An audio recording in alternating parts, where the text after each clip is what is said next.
18 amendment کا بڑے دعوے کیے گئے ہیں کہ اس سے جو صوبے ہیں، چھوٹے صوبے ہیں، وہ بااختیار ہوں گے اور اس سے جتنی بھی مسائل ہے اس میں کمی آئے گی. لیکن ہم اس کا الٹ دیکھ رہے ہیں. ہمارے ادارے جتنی بھی ہے، چاہے ایجوکیشن ہے، چاہے ہیلتھ ہے، چاہے دوسرے ادارے ہیں، وہ روز بروز خستہ حالی کا شکار ہو رہے ہیں، مالی بحرانوں کا شکار ہے. 18 امینڈمنٹ کا فائدہ کدھر گیا؟ 18 امینڈمنٹ بنیادی طور پر یہ ڈیولوشن پلان تھا، یعنی عوام کو ان کی دہلیز پر ہی ان کے اختیارات مل جائیں. بدقسمتی سے جب آپ کسی کو حق دیتے ہو تو یہ حق صرف حق تک محدود نہیں رہتا، ان کے ساتھ ایک رسپانسبلٹی بھی ہوتی ہے.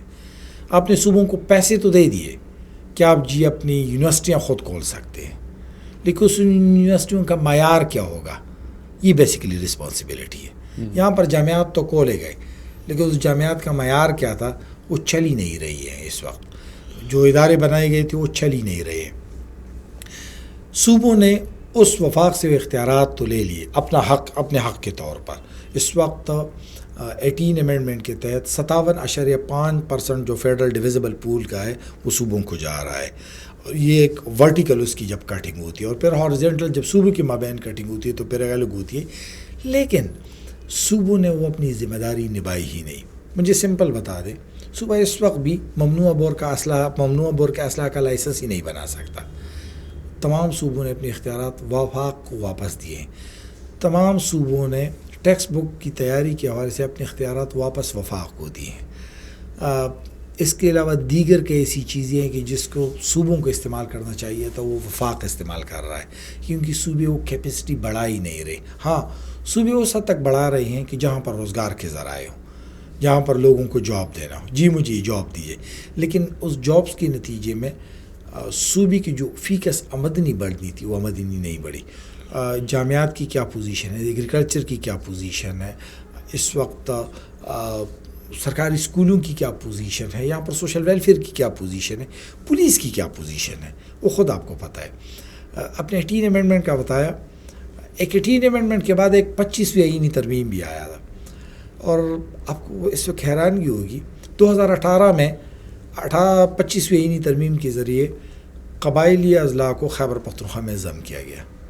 اس وقت جب ہم بیٹھے ہوئے ہیں 2023 اپنے آخری ہچکیاں لے رہا ہے، کسی بھی قبائلی ضلع میں 2023 کے آخر تک ایک بھی پولیس اسٹیشن نہیں بنایا جا سکا، یعنی جو نیا ہو.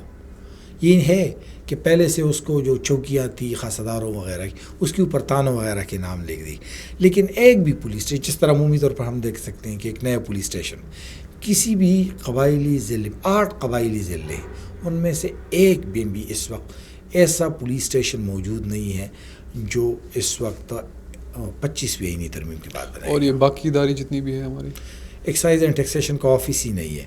سوشل ویلفیئر آج بھی پشاور سے اور دیگر اضلاع سے اس کو آپریٹ کر رہا ہے.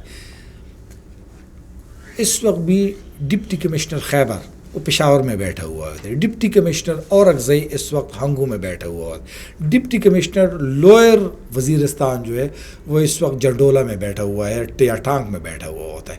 یعنی وہ اپنے ضلع میں اپنی ڈی سی کا دفتر نہیں بنا سکتا.